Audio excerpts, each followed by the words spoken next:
Will call us to order at 5:73 p.m. You will rise for the pledge, please. I pledge allegiance to the flag of the United States of America and to the republic for which it stands, one nation, under God, indivisible, with liberty and justice. I salute the flag of the state of New Mexico and the symbol for your friendships among United cultures. Okay, who is this Turner? Mr. Boston. Mr. Avio. Mr. Lorenzo. Here. Ms. Salazar. Here. Present. We do indeed have a quorum, and I will let the public know that our two board members are likely not in attendance due to previous commitments out of town, and one of our board members had a bit of a mishap over the Easter weekend, and he is very sorry that he's not able to be here.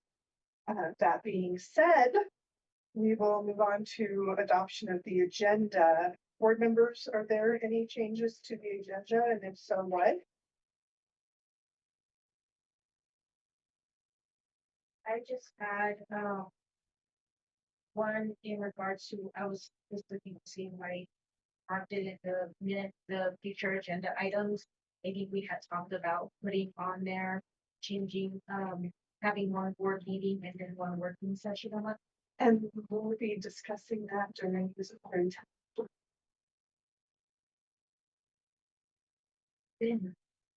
Anything else for leaders?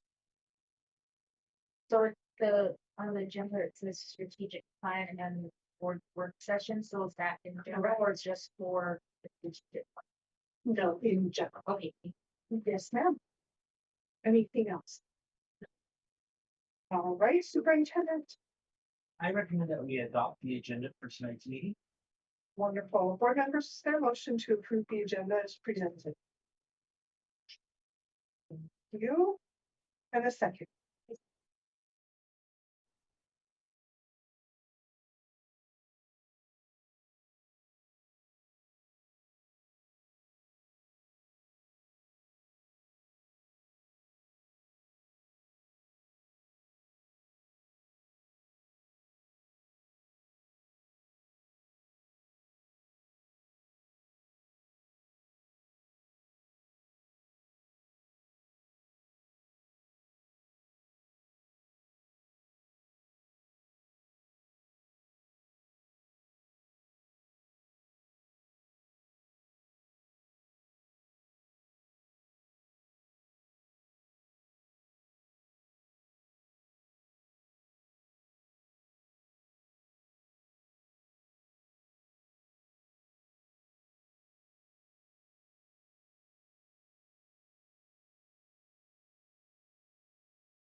The only thing I see missing on the agenda was what, I mean, on the minutes was what we just talked about.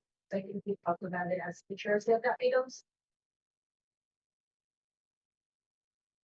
So here under H, it should say those things that you were referring to. Oh, okay. Graduation requirement. It just was a separate paragraph after. Is that all right? Anything else on those board members? All right, superintendent, a recommendation, sir. I recommend that we adopt the minutes from our March 24th meeting. Wonderful. Board members, is there a motion to approve the meeting minutes as presented? Thank you. And a second. Thank you. It has been moved by Ms. Salazar and seconded by Ms. Lorenzo to approve the minutes as presented. Any discussion? All right, Mrs. Turley. Ms. Lorenzo? Yes. Ms. Salazar? Yes. Ms. Lee? Aye, motion carries. Oh, thank you. Did we, oh, because it glitched. Yeah. Thank you, sir. I appreciate that. Mrs. Turley, are there any citizens to address the board this evening? No, ma'am. Very good, no citizens. And moving right along. We will get right to presentations, Mr. Widener. Wonderful. Our first presentation tonight is pretty exciting. We have a group of students from our Skills USA program at Grants High School who have qualified to go to the national competition. And so I've asked Mr. Ron Gonzalez and Mr. Joel Small, they're going to be presenting and asking the board's permission as per our policy to go out of state for the national competition. So Mr. Small, you're welcome to come forward. Mr. Gonzalez is there. Hopefully we'll unmute him. I'm here. Welcome, Mr. Gonzalez. Thank you all. Would you like to start, Mr. Gonzalez, or would you like Mr. Small to start? I'll go ahead and start. First, thank you all for taking the time to hear from us. And I regret I could not be with you guys today, but I wanted to start because I can't say how proud I am of this group. And I'm already tearing up. Sorry.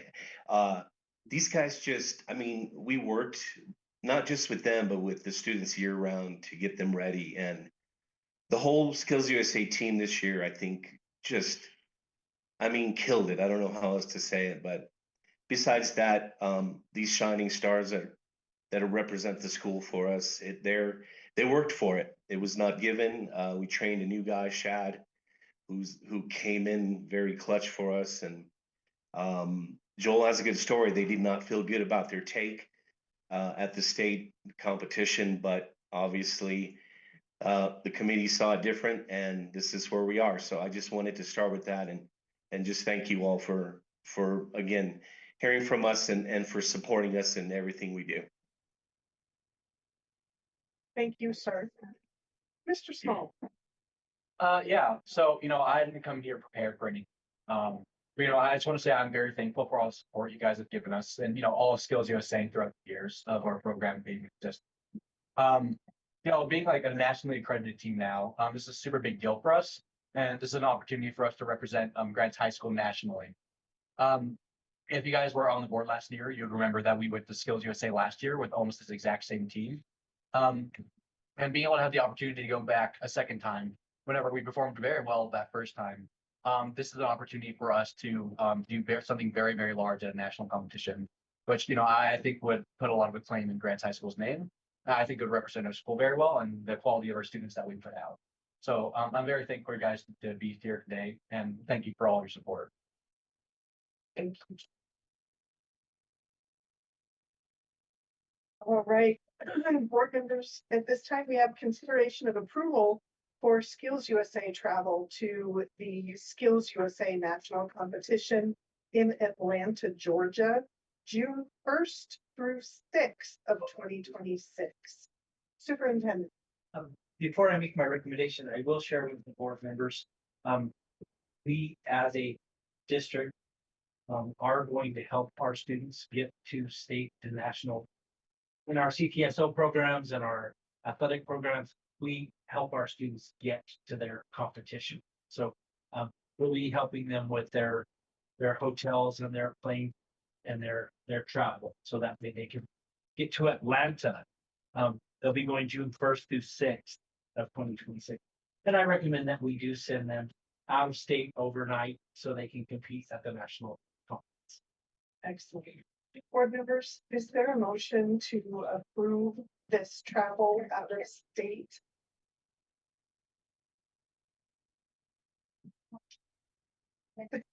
Thank you, ladies.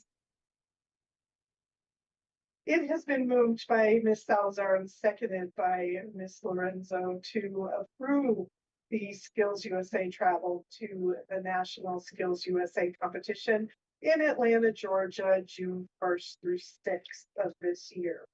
Board members, I think I'm just excited that this is happening. That how many students go and like what do they and like what of the Yeah, absolutely.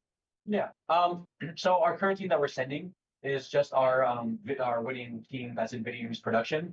So that entails 4 students as well as all the advisors that will be coming with us, which I believe will be Mr. Gonzalez, Mr. Rivera, and then Ms. Triplehorn will also be accompanying us.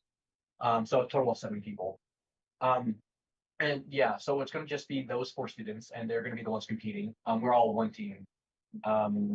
Yeah, hopefully that addresses your question. How big is the actual national competition? Do you remember from last year how many teams you were competing against and how big it is? Yeah, of course. So Skills USA is a national organization, right? And it's very like widely accredited. Whenever I went to nationals last year, every single state has an opportunity to bring a representative from their state for each competition. Video news production isn't something that's like very that's like for every single state, but I believe we're competing against other 30 other state accredited teams, and we ended up placing just around the middle. So that's very inspiring for our first year. But Skills USA as a whole, especially the Nationals, is a huge organization. They do a lot of work just for the students. We had last year the national competition. They rented out the entirety of the State Farm Arena and hold all the students that were in it. So it is a monstrously giant competition, and this is a very big deal to just people in grants, I believe. Yeah. Joel, Thank you. can you describe the activities that you guys do as competition? Yeah, of course. So each competition varies, obviously. There's for each competition. But for ours, it's called video news production. Essentially, what it is anchoring work and writing work. We are given about 2 hours to write our own scripts from different resources that Skills USA gives us. And with that 2 hours, we have to write a 3-minute long news piece to do. Right, essentially just a script for all the words. So we have to just do all of that ourselves with no external help from advisors or AI assistants or anything like that. Once we have that script in play, then we have about 15 minutes to actually record it in a live take. At the state competition, we were given as many takes as we need in that 15-minute time period. Usually we'll be able to squeeze in about 2 or 3. However, at the national competition, it is 1 take only. So you have to be very ready for it. And then once you are ready for it, they'll call it an official take, and then you have to keep the camera rolling no matter what happens. And yeah, you're only allotted 1 take to be our official entry for the Skills USA national competition. Yeah, essentially what we do up there is whenever we're ready to record, we have 2 anchors that are reading off the scripts. We have a floor manager that's controlling things like the camera, well, not controlling, but directing the anchors on which camera is being used currently, and just being communication from the anchors to the tech manager. And then our tech manager is the person who runs the board. They do at the state competition, they did the I apologize, the words blanking me right now, but just the words that we see on the screen for the anchors for us to read. As well, controlling other things like cuts, all kinds of sound effects, cueing intros. So it's a very big job there. But yeah, that's essentially what our competition is. Can I add a couple words to that, please? Yes, sir. Yes, so Joel is right on every aspect of what he mentioned, and yet for the students, there's even more than that. So there's obviously the competition aspect, but for them, there's also I'd call networking. They're put in different activities where they are forced to meet students from other schools, and so there's that sort of camaraderie portion of it, that knowing of students that are doing things that you're doing as well, and that sort of recognition of seeing kids that are just like you. They might live in Florida, but they're doing the same work. And then as for advisors, I know that for us, for me last year especially, I wanted to see what the film competition looked like. So I sat in various film sessions, and as I recall, Mr. Rivera checked in with some competitions that he was interested in. So for us, it gives us a chance to see what our students are up against at a national level. And it's honestly, the realization is that we nationally we're right there. I mean, we are just like those kids from whatever state you can name. And I think that's an important takeaway for Joel and Logan and Cody and Chad to note that they're no different. They feel like maybe if any kids feel like Grant's high school, 800 kids, there's no way you could do stuff coming out of here that is soundly defeated sentiment once you see them in front of the other kids and on that stage. It's tremendous. Thank you so much, sir. All right, board members. Mrs. Turley. Let's vote. Yes, Lorenzo. Yes, Salazar. Yes, Easley. Aye, the motion carries. We wish you the best of luck. Yes, the best of luck. We're excited for you and congratulations again on being back-to-back state champs. Really, really excellent. We look forward to hearing about how you do and we're sure you'll be extra successful this year. No, absolutely. Just once again, thank you guys so much for all the work you do for Skills USA. I appreciate, all the things like funding and time you guys allocate just towards our program. It's been a big part of us being successful. Something that he hadn't mentioned is that, like besides just our one gold win, we also had like numerous other students compete and get things like silver and bronze medals and being on just the very, very edge of going to this national competition. So we've come up to be a very, very strong program. So I just appreciate the support you're giving us. And hopefully Skilled USA can be a very, very long time program in Grants High School that will continue to send our students nationally and represent us in a more good way. But yeah, thank you guys. Thank you.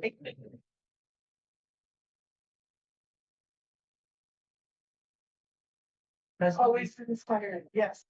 For our second presentation tonight, we have Miss Jessie Rayal, who is the coach of our GHS Lady Pirates basketball team.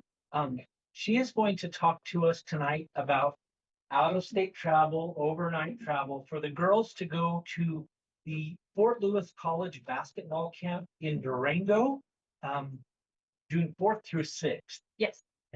So they would like approval to go to basketball. Excellent. Is it my turn? Yes, ma'am. Can I call on Mr. Small to do my talk? Yes. So right. I'm so impressed. That's so nice. Yeah, I met him in a leadership talk last year, I think, and I was just like, I can listen to this guy all day. So well done. Good job. you. And good luck. Thank you. So last year I took the girls, well, let me start over. I am the head coach of the Lady Girls basketball program. Last year I took the girls to Durango. We were a lot more present in the summer and the off-season training. It clearly paid off. The girls this year, we went to the first round of state, and that hasn't happened since, I believe, 2019. And so hard work pays off. We are busy in the summer. But anyway, last year I took the girls to Durango. It was such a cool experience for them. A lot of them, as you may know, some kids don't get to leave our little Kansas. So it was cool to have them have that experience, number one, to see the greater out world outside of Grants. Also, they got to have an on-college experience. They got to stay in the dorms. They got to play in front of college prospects, some recruits. They also got to mingle and play with the college athletes of Fort Lewis College. It was just cool to see them be inspired by not just, the cool coaches who used to play here. So that was nice to see. And they get to do team bonding experience, and it's an extension of what we're trying to teach the kids here, is to be inspired and go play and leave and go do other things. And it is possible. We can't dare to dream, and that's just kind of what I'm trying to get to. So it's June 4th through 6th. We will be staying. Our Lady Pirate funds will be paying for the team entry. The kids are responsible for the overnight stay and meals, but that's no problem. We've already been down this road. I've already prepped them and talked to them. This year we have enough funds to take 2 teams, so I'm taking not just varsity. I'll be also taking a JV. Hopefully next year I'll do 3 teams. I think that covers it. What else would you guys like to know? Oh, they get to play some other competition around the area, like Colorado and Arizona. And they love to just socialize with college athletes. I think that was like their favorite thing. Excellent. Superintendent. Board members, I'll also let you know, Fort Lewis is a very good partner school. They're very good to our athletes, and oftentimes our students go to school there and get scholarships. So I recommend that we do send the Lady Pirate basketball team and the JV basketball team to Fort Lewis this summer. Wonderful. Board members, is there a motion to approve the GH girls basketball teams to travel to, is it Adams State? It's Durango. I'm sorry, because I have two That could have things been written my here, fault. and I'm I not probably sure. I did the this wrong last year thing. too. It could be my fault. It's Durango Fort Lewis College. Okay, my apologies for having Adams State there, because probably last year it was in my mind. that that's where it was. Well, I think the flyer had something about Adams State too. So. Oh, Yeah, okay. I'm not sure. They heard they might be. We like Adams State too. They're good for volleyball. Okay, So I'll try this, I'm gonna try this again. We have consideration of approval for the Grants High School girls basketball teams to travel to Fort Lewis basketball camp in Durango, Colorado, June 4th through 6th, 2026. Is there a motion, board members? Emotion. And a second, please. Second. Thank you. It has been moved by Ms. Lorenzo and seconded by Ms. Salzar to approve the girls' basketball travel to Fort Lewis in Durango for basketball camp, June 4th through 6th of this year. Any discussion, board members? Very good. Mrs. Shirley? Ms. Lorenzo? Yes. Ms. Salazar? Yes. Ms. D. Aye, the motion carries.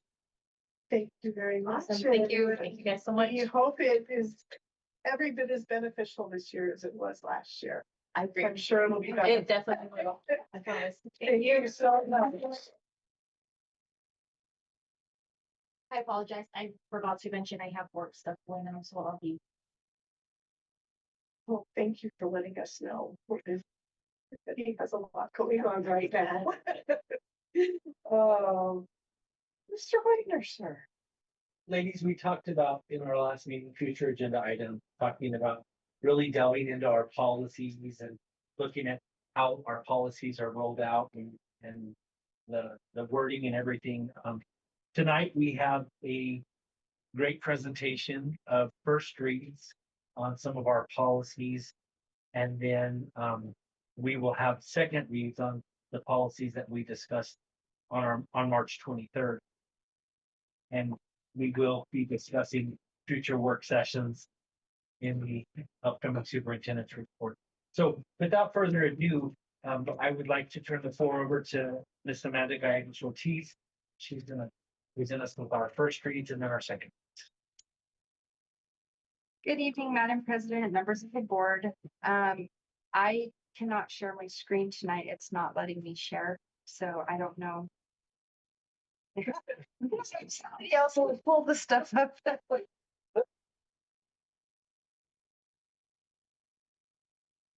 I can certainly pull it up, but I bet he'll give you access quicker than it will be. for me There it to pull goes. up. Hold on. Let's see if I can find them.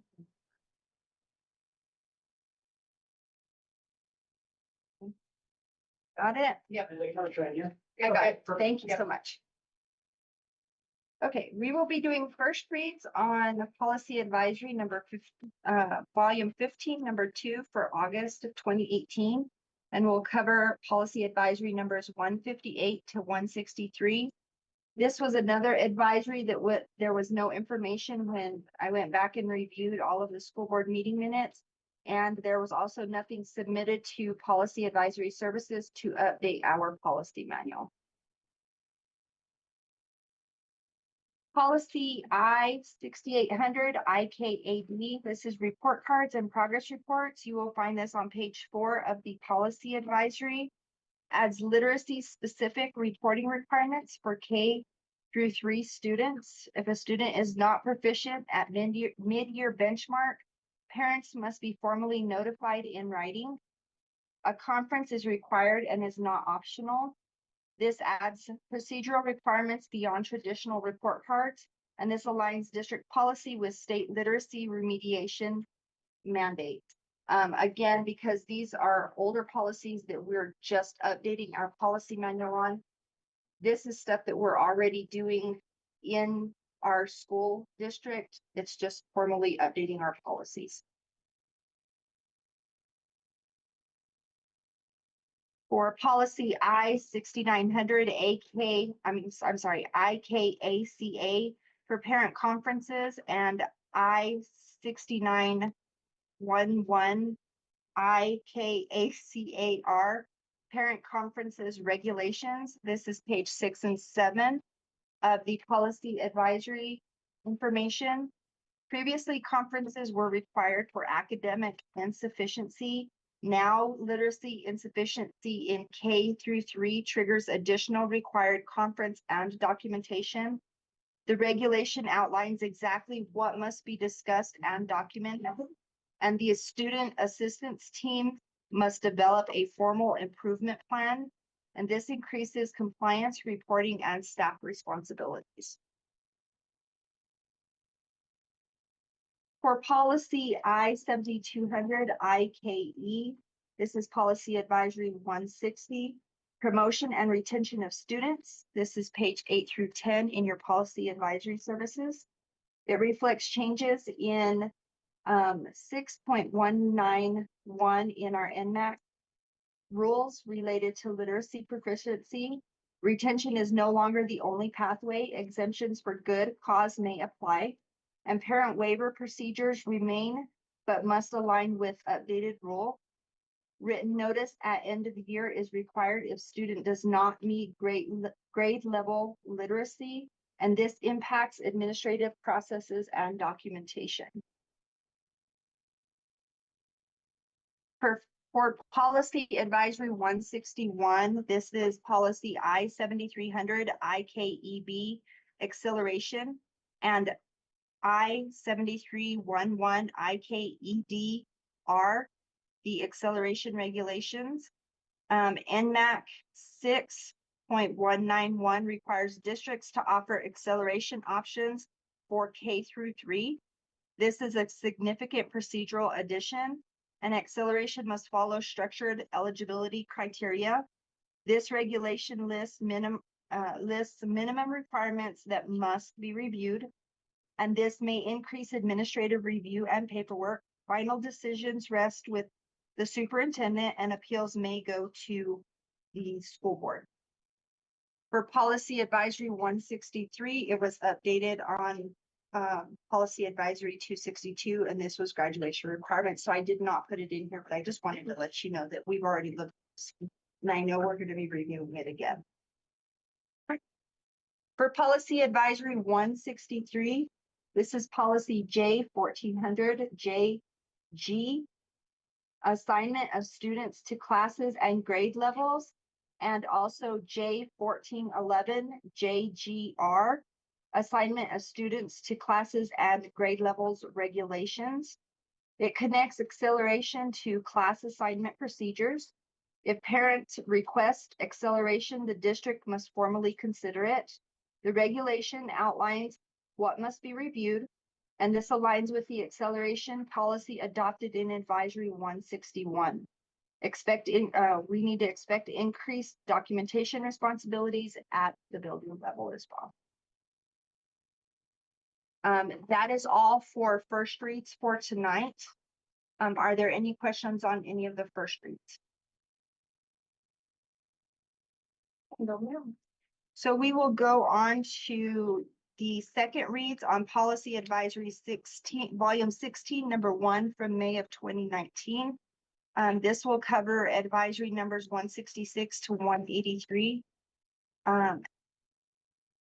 Again, these were other advisories that there was no information on going back in the board meeting minutes, and nothing was submitted to policy services for updates. For policy advisory 166, Senate Bill 147 related to safety establishes new requirements for school evacuation and active shooter drills, types of emergency drills to be held, when held, and how often is modified by this bill. And those changes are incorporated in the regulation EBC RB as direction to the staff. For policy advisory number 169, this is policy G0350 GCCF, sabbatical leave. It's Sabbatical leave is rarely used due to the cost, but policies must stay aligned with the law. The change in the policy GCCF is the addition of statutory citation so that reference is made to the requirements that sabbatical leave, study, or travel approval must relate to staff members' duties and be of direct benefit to the instructional program. This is a higher standard that some districts would apply.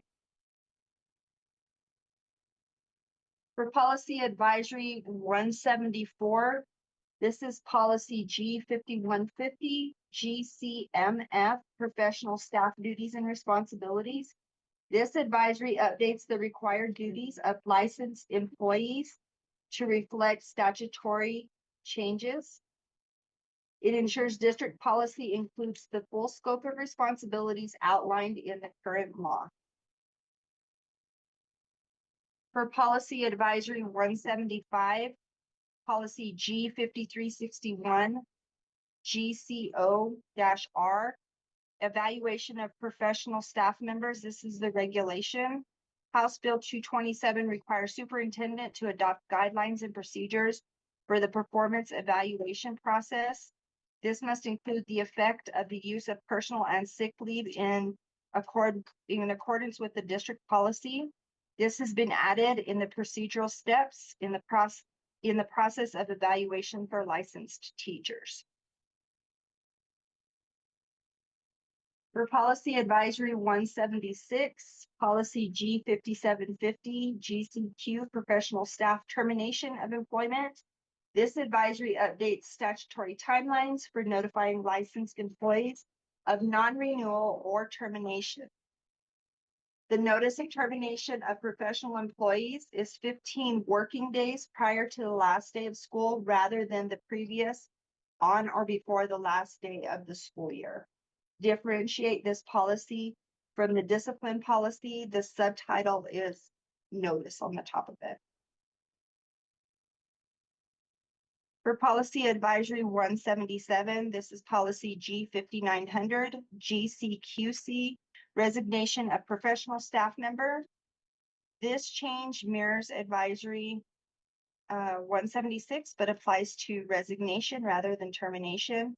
And it ensures that timelines and statutory expectations are consistent across related policies.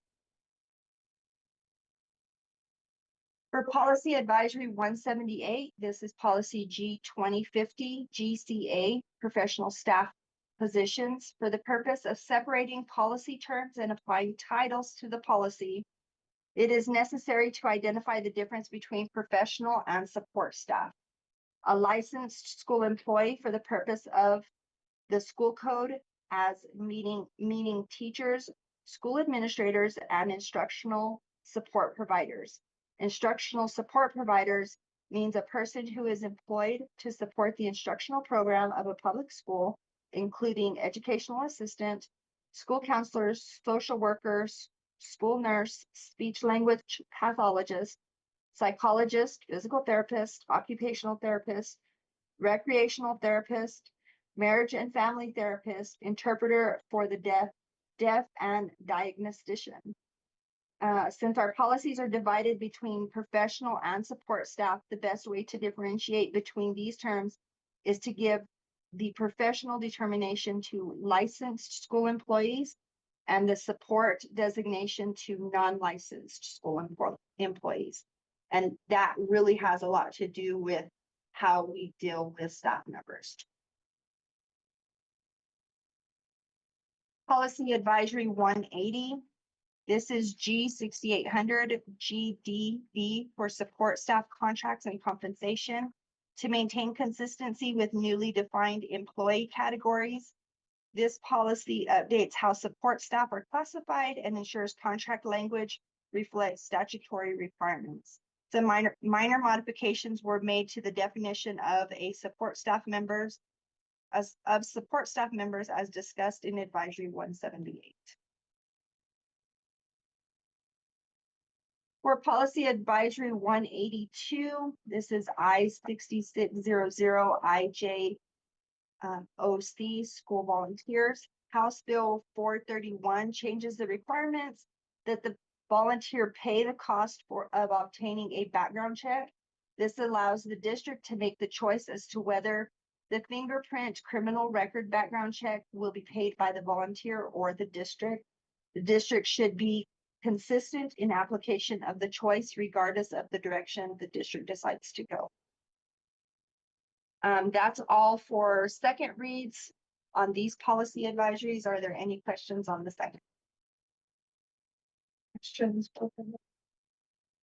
All right, at this time, we will have consideration of approval of the second reads policy service advisory, which includes volume 16, number 1, May of 2019, policy advisory 166 through 183.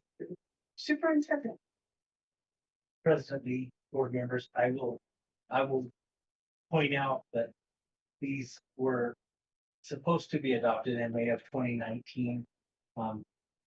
Unfortunately, that's almost 7 years ago.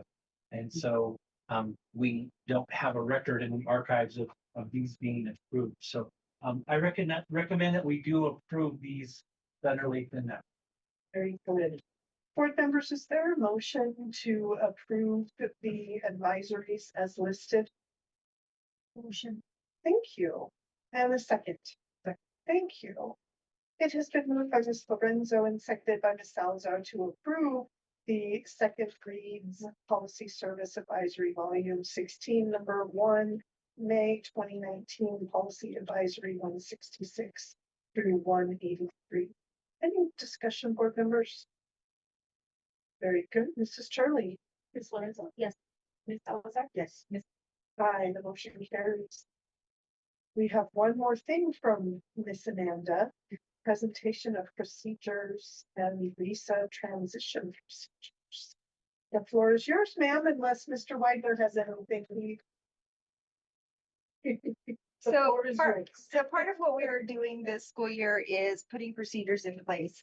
And so we are going to be starting to present procedures just to let the school board know what we are doing as far as the implementation of procedures. And so I will start presenting those as we go along.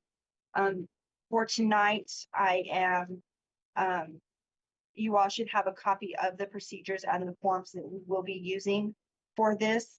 So this is a brief overview of the GCCS immigrant teacher status transition procedures designed to support international teachers while ensuring compliance with federal and state requirements. The purpose of these procedures is to maintain legal compliance and ensure equitable treatment. They apply to all international teachers and guide how the district manages visa sponsorship and transitions. These procedures protect the district from legal risks, ensure fairness, and help retain high-quality educators while directly benefits students' learning and school stability. There are two main transition pathways. J1 to H1B requires timing and performance criteria. H1B to permanent residency requires at least 3 years and is based on district needs and performance. The process begins with HR tracking and early notification. Teachers must respond and submit requests using the International Teacher Request for Visa Sponsorship Form and the Teacher Acknowledgement of Visa Responsibilities and Reporting Requirements forms. GCCS commits to supporting teachers through communication, covering required costs, and providing HR and legal assistance throughout the process. In summary, visa transitions require planning, strong performance, and timely communication. And the superintendent has final authority, and early action is key to success. Are there any questions on these procedures? Board members, questions? Thank you very much. I appreciate you being here and helping us again and again with all of these things. Mr. Weidner. President Lee, board members, as you are aware, right now there's a lot of talk about visa transitions and how that works and in the national news. We have a wonderful group of international teachers that we they are part of our community. They're part of the GCS family. And so, human resources works very hard to make sure that we are, equitable and fair with our international teachers and giving them opportunities.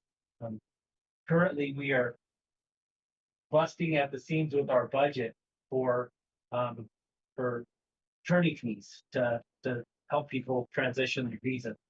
And so Mrs. Jones is going to talk to you about where we are in this budget year and hopefully ask for more funds so we can keep our employees as they transition their visas.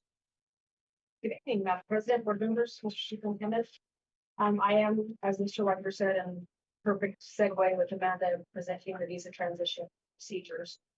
We have been working very diligently to ensure that we do have a set procedure for teachers requesting either an extension or a change from a J1 to an H1 or an extension of their H1B visa, or then requesting permanent residency. And there's a list of documents that are required. And when those items are submitted, Mr. Wagner and I sit down and review those items. We look at evaluations. We look at letters of reference from the principal.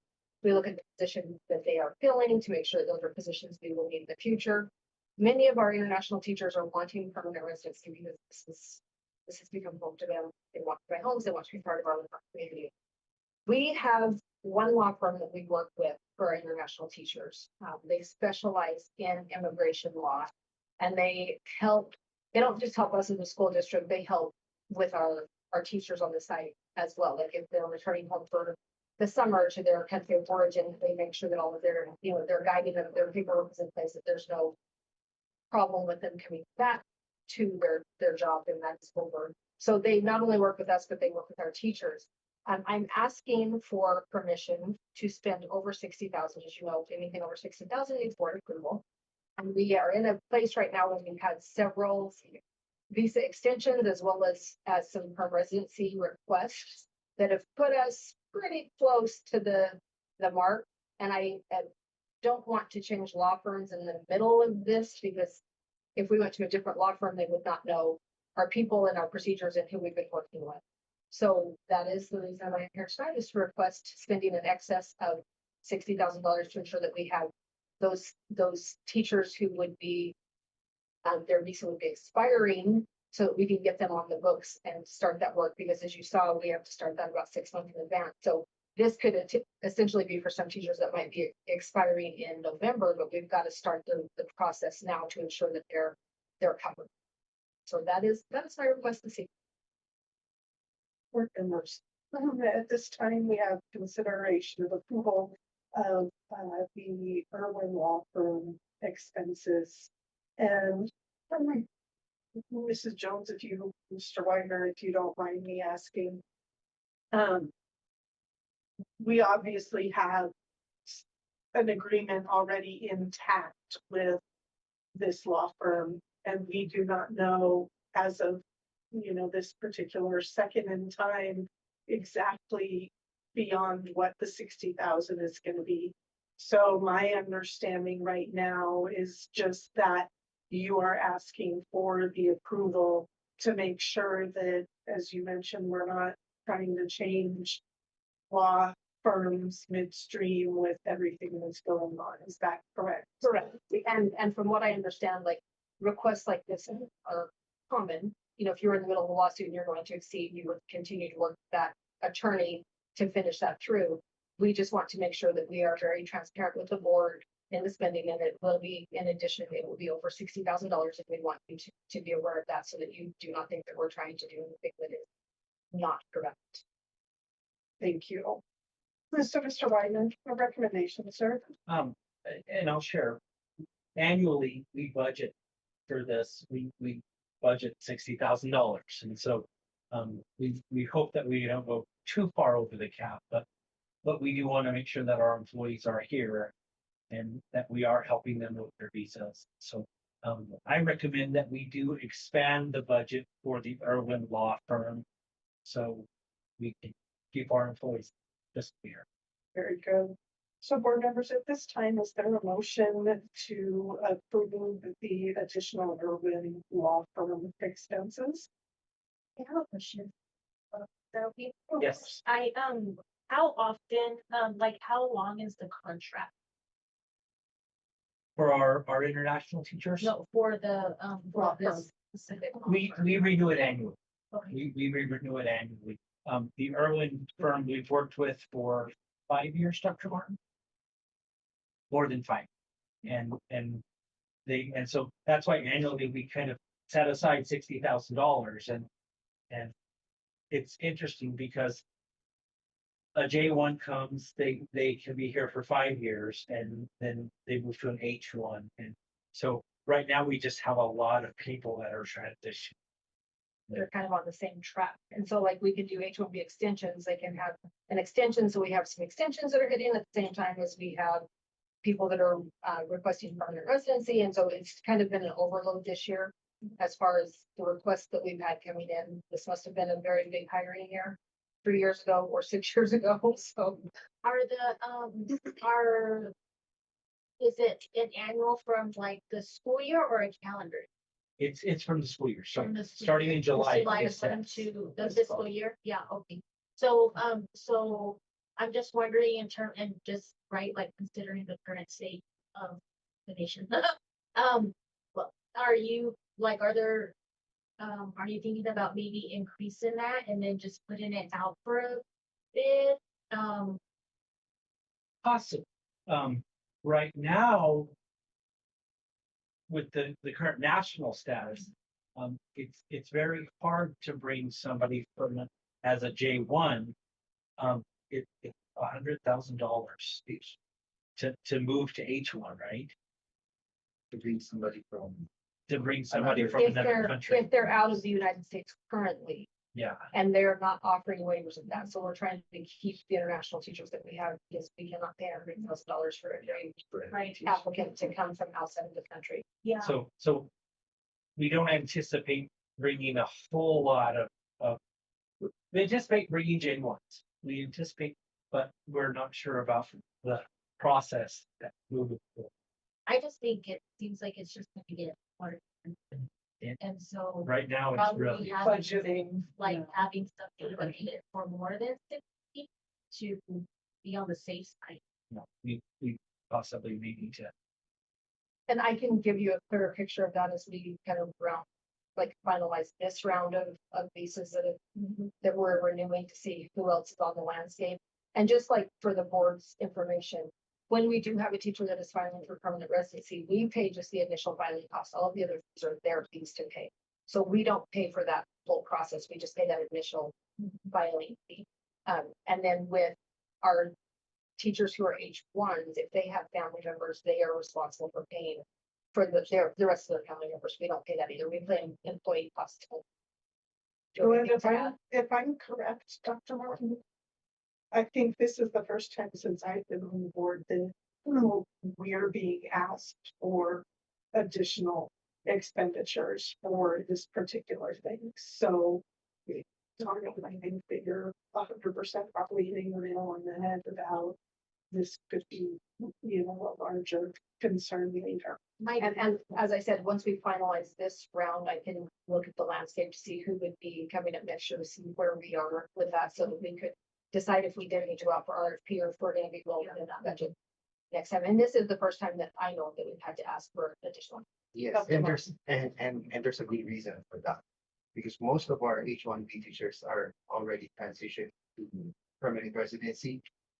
After they become permanent residencies, we don't have to pay for anything anymore because they're pretty much our residents of the United States and they don't need any visa to work for us. And also, one of the things that's happening with all of the permanent residency requests is if their visa is expiring, we also have to file that extension because the permanent residency takes such a long amount of time.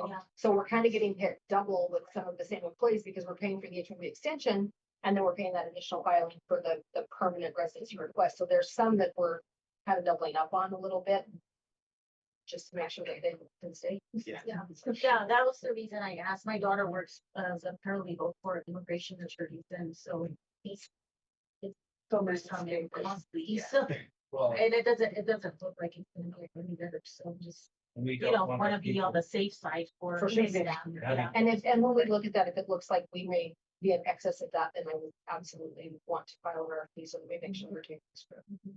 Thank you. So again, at this time, board members, is there a motion? Thank you. And a second. Thank you.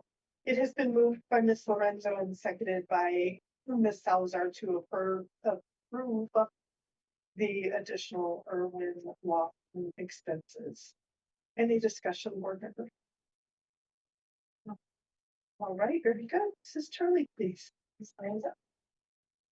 Oh, yes, yes, sorry. Ms. Salazar. Yeah. Miss Lee. Aye. Motion carries. Thank you Thank very you. much, Ms. Jones.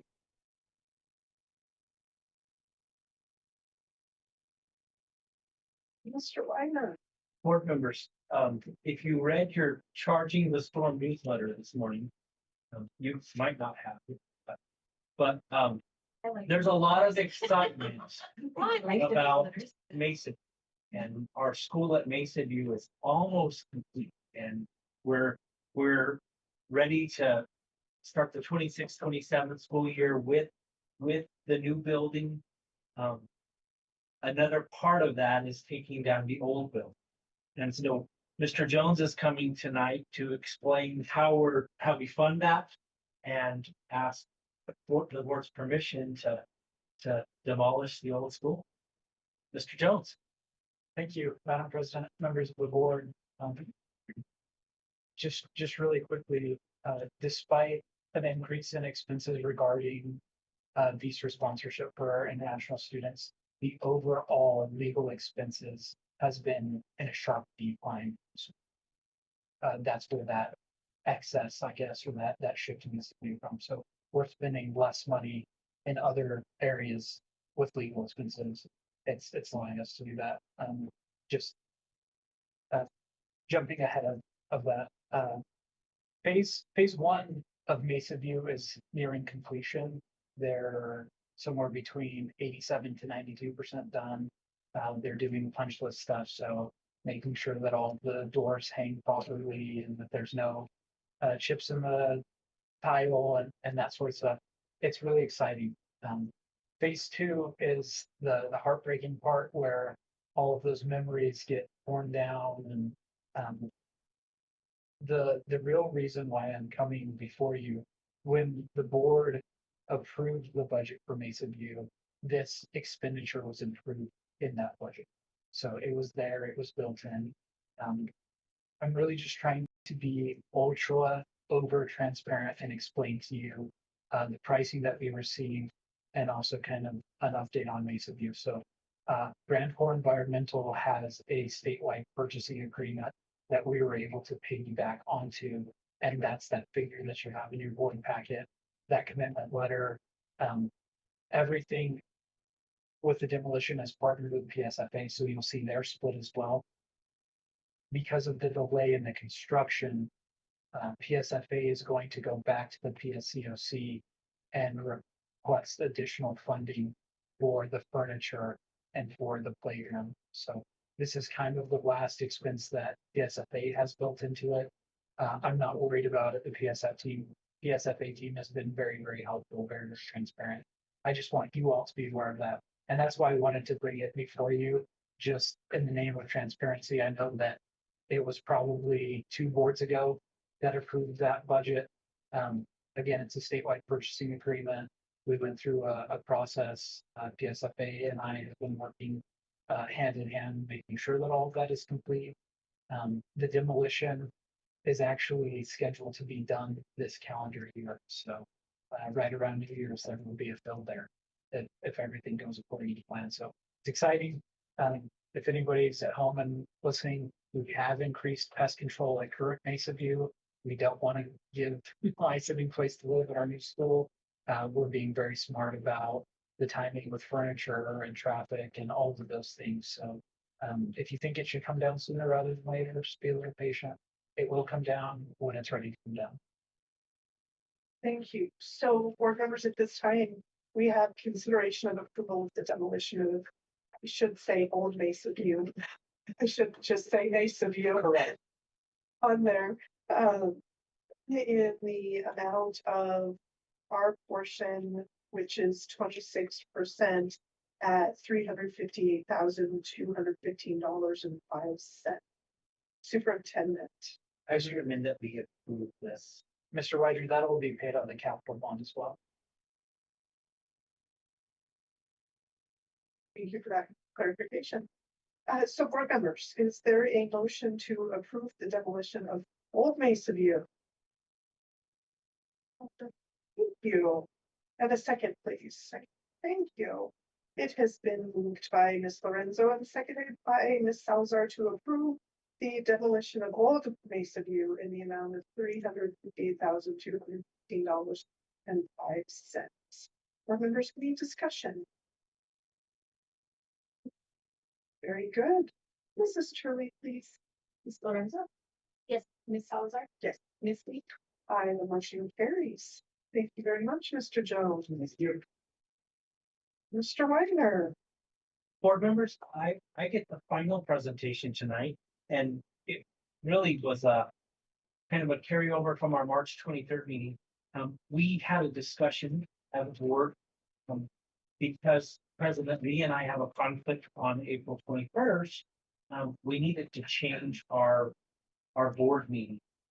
And we all agreed that the 23rd was a good date, but I realized we didn't take action on that.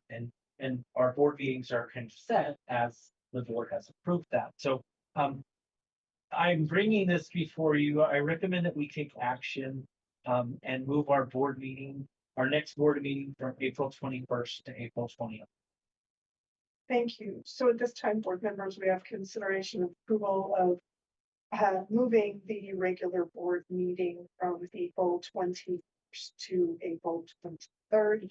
Mr. Weiner has given us a recommendation. Is there a motion? I motion. Thank you. And a second? Second. Thank you.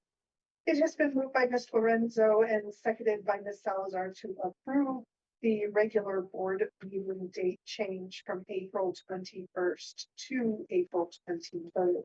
Any discussions? Very good. Mrs. Turner. Ms. Lorenzo? Yes, Ms. Salazar? Yes. Ms. Lee? Aye, the motion carries. It was at the same for the budget committee. That may very well be able to still occur.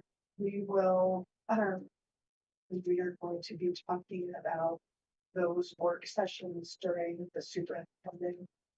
So we will be there. It could possibly be on there. We will let Mr. Wagner take that. Next up, board members, we have our consent agenda.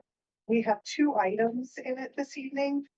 First is the consideration of approval of the IDEA Part B and IDEA, I should say. And then the second is our typical resolution for submittal and formal ratification of budget adjustment requests. Superintendent. I'll share a little bit with you about these items because they're coming on the consent agenda. IDEA Part B 611 provides formula-based funding to states to support special education and related services for children ages 3 through age 21. And as I mentioned, it's formula-based on the number of students that we have. It covers services such as special ed instruction, related services, speech, occupational therapy, counseling, transportation, etc. for our special education population. Additionally, IDEA Part B 619 specifically funds preschool special education programs for children ages 3 to 5 with disability. And what that does is that helps our special ed students that are younger enter kindergarten ready to learn, prepared for school. And it's all formula based on the numbers that we have. Currently, Mr. Chavez and I were talking, we're $10,000 to $20,000 less this school year, which is a good thing. That means we're Doing the right not having as many special education students as, it's kind of a balance there. So that's the first item on the consent agenda. We're approving it. It's formula based. It's, our numbers are what they are. The resolution, we pass annually in April. And what it is it's right now. Mr. Jones is working very closely with the 25-26 budget. And so he's looking at fund accounts and we're looking at legal fees. We're looking at all of the different areas where we have money. And so we need to be able to do budget adjustments so we can move funds. If, let's say, we spend $70,000 in attorney fees, we need to move that $10,000 somewhere else. So that we annually pass the resolution. It's for the business office. And so I recommend that we approve the consent agenda tonight. Excellent. Board members, is there a motion to approve the consent agenda as listed with consideration of approval of the IDEA Part B and resolution number 2026-03? On, so I, see that a lot of it from the funds is like for salaries. What programs, like are input? Let me let Mr. Chavez talk about that. Thank you. Board President Lee, member Lorenzo. Programs as in what, special ed programs? So that's where we get into inclusion setting, maybe resource room, also any related service providers. So what we're doing right now at Mesa View is piloting 2 resource rooms, self-contained resource rooms. We have a continuum of services for the students that need it. Of course, our goal is always full inclusion, but some students just need to take a little more time. So providing programming like that is an option, and that's where we get the funding. It needs to be braided. So what that means is using our SCG plus our IDEA budget, so we provide services. IDEA won't provide all services and all salaries across the board. It needs to be braided with our SCG and some operational.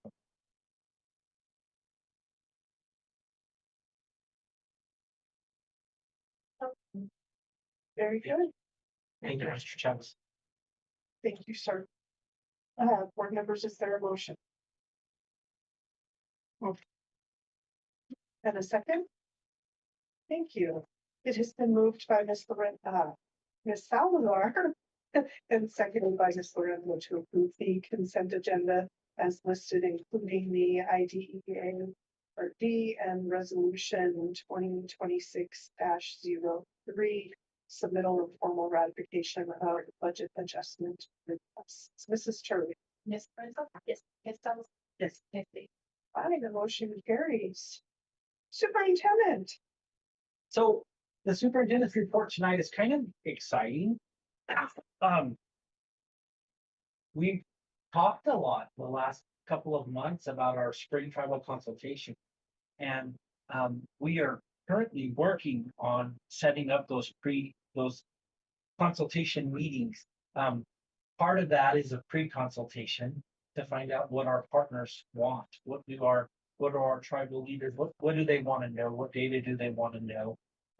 Mr. Baldo works with Dr. Martin and is currently talking to tribal leadership from Acoma, from Laguna. The Department of Dene Education, they schedule their consultation meetings. And so we have that meeting set for April 16th in Albuquerque. And again, board members, you're welcome to come to that. And I've shared kind of the information that the Department of Dene Education asks for. And I've included that in our pre-consultation. So I would imagine that Acoma and Laguna would also like to have the same information. How many Laguna students do we have? How many special education students do we have? You know, what services are we providing? Do we do after school tutoring? And so this week we are working on pre-consultation.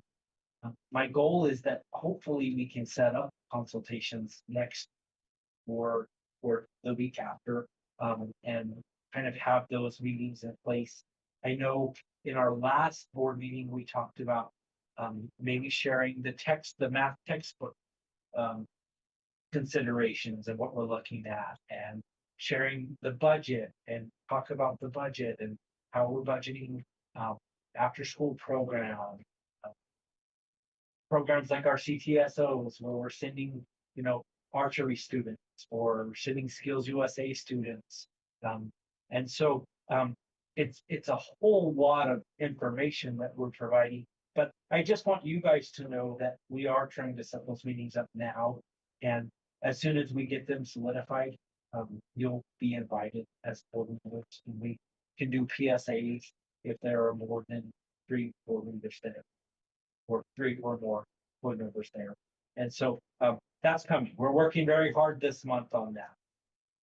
When is and what time is the one for the consultation with the The Department of Dene is in Albuquerque at Albuquerque Public Schools. They have some meeting rooms there.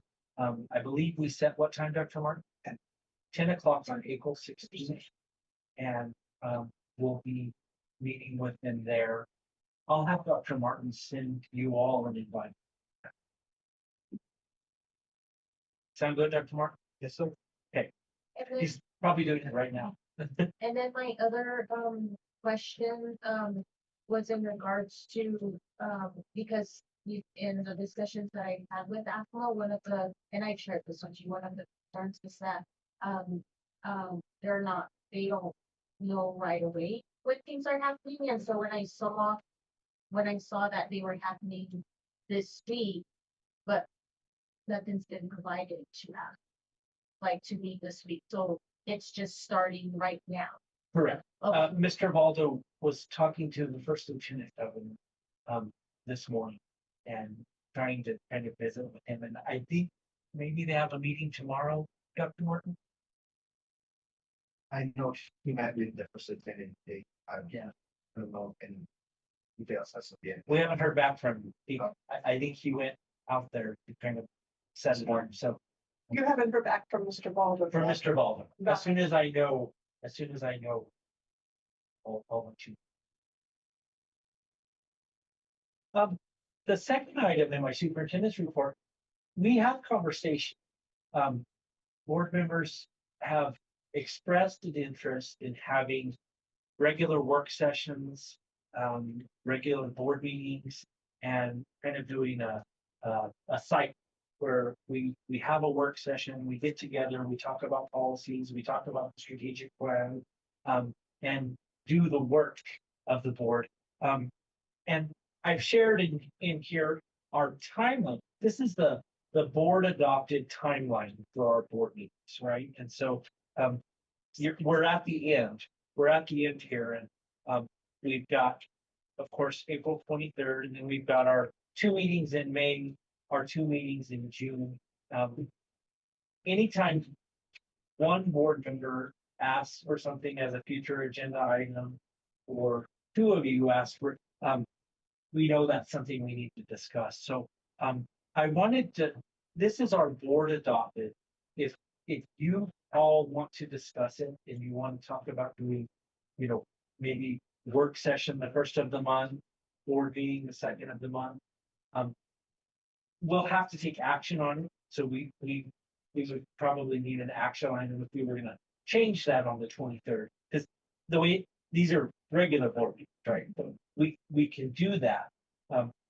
We've also had, recommendations for, keeping the meeting short and that kind of stuff, and making sure that we have the packets ready in time. And so I kind of just want to give you guys an opportunity to discuss, and of course we have the gentlemen that aren't here tonight. We'll want to consider them, but kind of how you'd like to.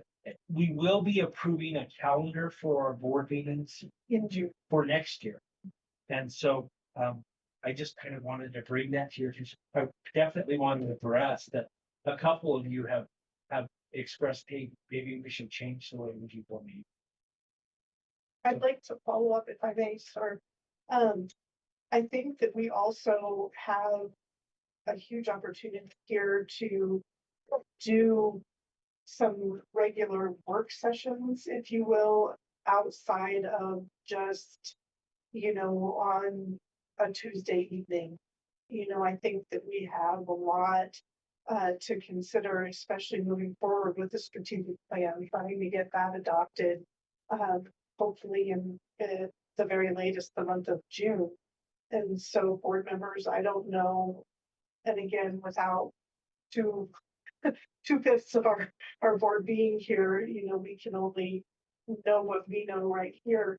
But would you all also be amenable to looking at doing a Friday or a Saturday meeting like we did the last time, where we could, spend a day and really try and get a lot more covered than what, one evening, allows us.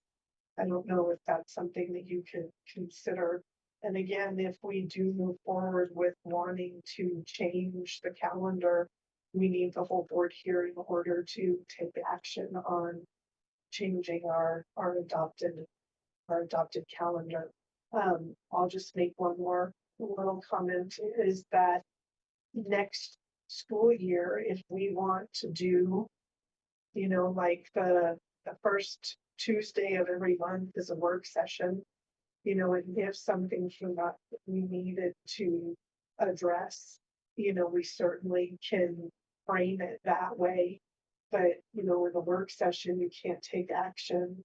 But my understanding is the second meeting of the month is more beneficial for taking action, because that's typically more often when we have, our finance reports done and bars and, other things like that. My only cautionary tale in going away from having 2 meetings a month is that oftentimes action items are coming up a little bit more regularly than one meeting. But obviously, if the board decided to take action on a calendar in a different light, that certainly is how we would need to take care of that. And also, I do know, we still are waiting to approve our school calendar. And I think that we probably need to see, how that's gonna shape up for the next calendar year as well. Thank you for letting me intrude on your superintendent report, because you did ask for discussion. So I would love to hear from, our ladies that are here tonight. I like the idea. I mean, even finishing off this calendar, right, with having the one board meeting and one working session a month. I mean, and just being like the new person on here, like there's a lot of stuff happening and trying to like get caught up and figure things out, right? Like I feel like my opinion is like, I feel like there's a lot of action being done and no work being done because we're busy taking action on, and for me, like, who knows what, right? Like, and so reading all this stuff and just really have an opportunity to be able to really, work as a board. I mean, we don't do any work as a board. We just meet and take action. And so, so I mean, I would really appreciate an opportunity to like have space where we can actually get work done, whether that's the strategic plan or anything else, right? Discussing, there's so much information, right? And like I have notes galore that like I'm, need to be able to find time, but also knowing like that most of us like work full time, right? And so there's not an opportunity to come in and have those discussions or really meet outside of a boardroom. So it would be really helpful to be able to have a working session in lieu of one of the taking action meetings. So, And I try to avoid packing on more time. Yeah. You've got families outside of your kids at home. And another 15 minutes, another 20 minutes, and then we're here until 9 o'clock. When it's like an hour and a half, 2 hours. And get things done. And move on. I think having a working session would help cut down on the. I mean, I have no opinion. I'm not supposed to have an opinion. I think it would answer a lot of questions about. You know, we're talking 7-year-old policies, but you need to be able to delve into. Ask questions. I think we could. Have an action. It could be, yeah, what I could do is I can bring it back and, I can bring it to our meeting on the 23rd. And hopefully the gentleman will be here and we can all discuss as a board. And we could maybe pilot that in June. Sound good? Yeah. Okay, I'll bring it back. It's a future agenda item. I'll bring it back next. In 2 As weeks. long as there's a forum, we can, yeah. Yes. uh-huh. Hopefully our gentleman will watch the YouTube video tonight, so. I'll fill them in too, so that way they know. Madam President, that concludes the superintendent's report. Very good. Thank you, sir. Board members, at this time, we have an executive session. Discussion of limited personnel matters pursuant to NMSA 1978, section 10-15-1, page 4 of the New Mexico Open Meetings Act, specifically for the board to discuss NMSBA student scholarship nominees. There are 3 student candidates eligible for this opportunity, one from each of our high schools. Only one applicant can be recommended for the scholarship opportunity from the board to the New Mexico School Board Association. No action will be taken and only the items listed will be discussed. Board members, are there any amendments to the executive session?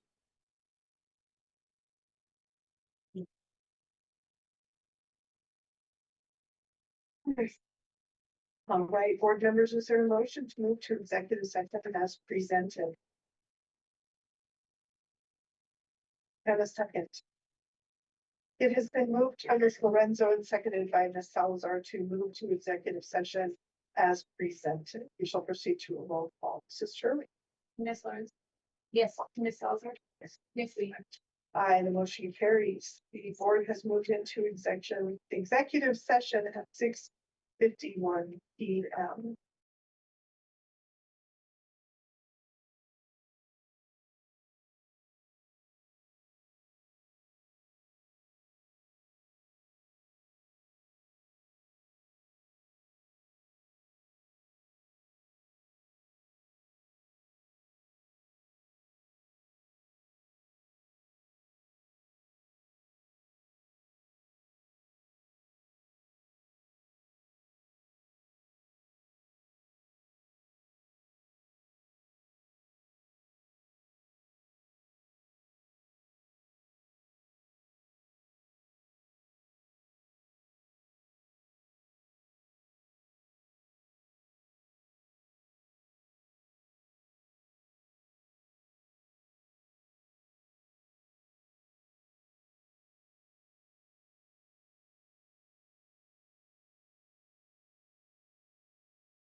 All right. Board members, public. Executive session was discussion of limited personnel matters pursuant to NMSA 1978, section 10-15-1, page 4 of the New Mexico Open Meetings Act, specifically for the board to discuss NMSBA student scholarship nominees. There are 3 student candidates eligible for this opportunity, 1 from Early College, 1 from Laguna Acoma, and 1 from Grants High School.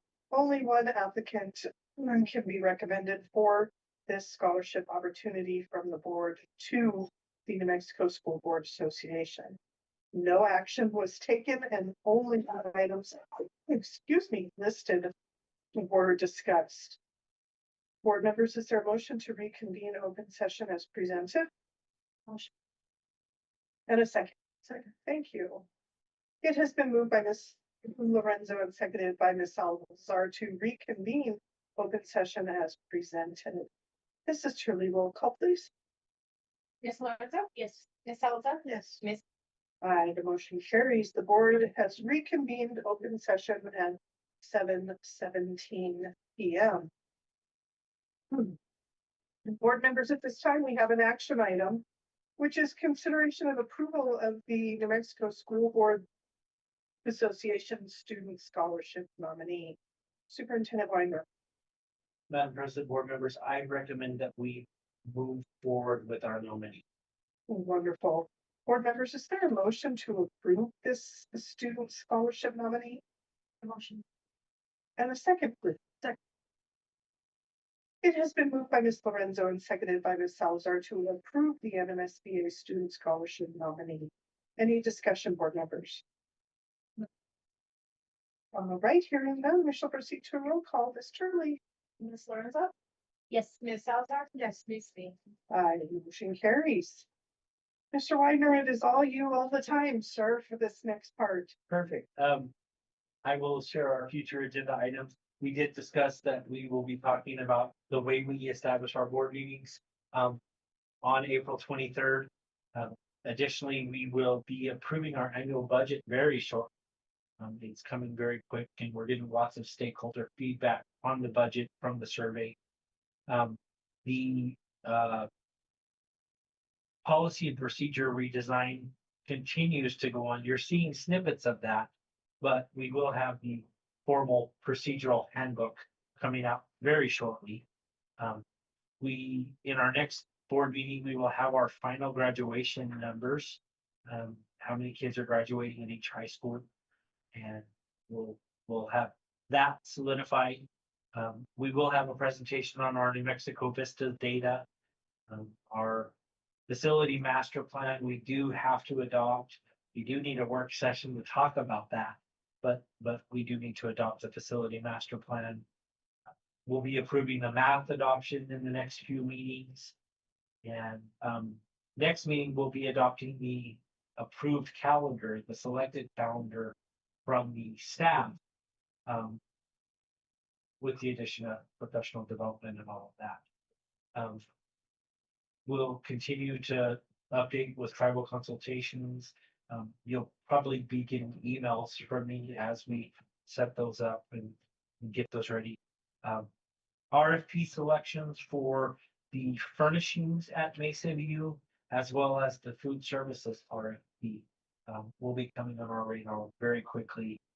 And we will have a follow-up conversation to graduation requirements, math credits, financial literacy, and that coming up in the very. Can I add, request to add something on there?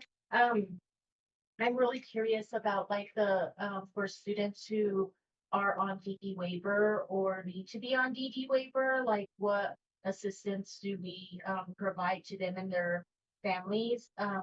Because that's a very like cumbersome process and really difficult, I know, for a lot of families to do. So I'm just wondering like what is currently in place and how we can support families in that regard, students in that regard.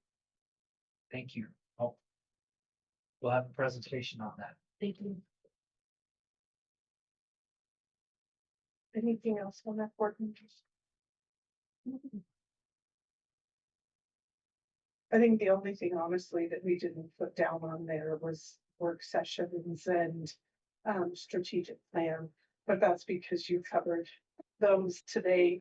But I think that we really need to have a legitimate sit down conversation with all 5 board members about how we can get together specifically for strategic planning, but also, you know, what that really needs to look like moving forward, because I think we keep having these loose conversations saying we need, but we're not actually getting that done. So I think we just need to start looking at people's availability, because that's sadly, in my opinion, I don't think that's an hour or even 2-hour conversation. You know, that's a bigger lift than that may need to be its very own separate work session, but you know, that is for all of us to try and figure out how our calendars can align. So probably you and I should put out an email asking board members, you know, some times that could work, because certainly everybody's busy, and, you know, like you all were saying, family time and things like that. They haven't experienced the midnight meetings yet. Hopefully we have a well. Exactly. It's why we need to get this going. Yeah.